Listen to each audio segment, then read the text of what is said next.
Starting your own seeds can be so rewarding. It can be a lot of work, but it can also be very rewarding. I have these two Burpee pop-out reusable trays.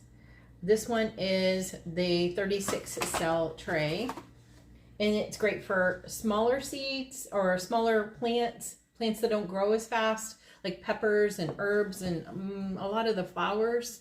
And then I also have this 16XL cell pop out and reusable seed starting tray. I guess it is. I think they're around a 10 by 10 inches.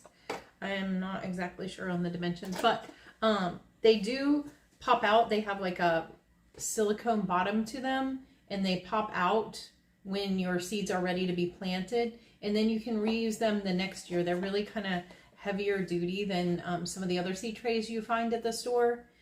So I am going to start a few of my seeds here.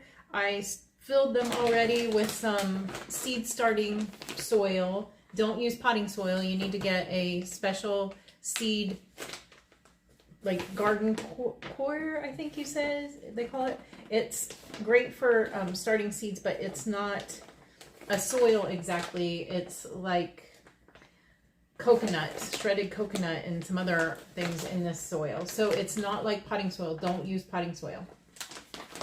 So then you'll want to fill your trays about 3/4 of the way full with soil, and then water that in a little bit. Add a little bit of wet water to make the soil moist. I've already done that on these, so I'm just going to add a little bit more, but I've already done that on all of these, added some water.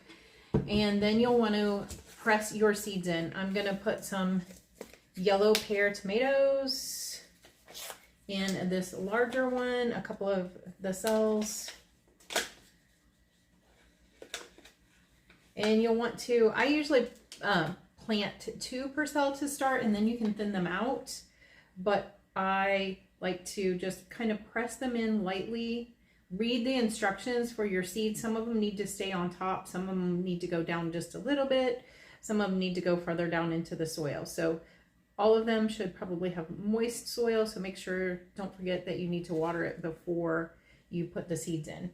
And then don't forget also that you'll need to mark your seeds. Use a little garden marker to mark what is in your cells. And then I'm going to put some bell peppers, a couple bell peppers in this one over here. So I have some bell peppers here, and I'm going to put those in this one.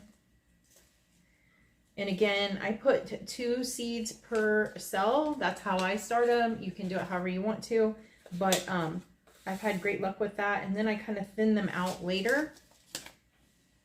So I'm just going to drop 2 seeds, not like right on top of each other, but give them a little bit of room. And then, like I said, you can always thin them out and get rid of the extra seeds, feed them to, like if you have chickens or something, or if you want to, you can transplant them into another container and you'll have double your plants when you're ready to plant.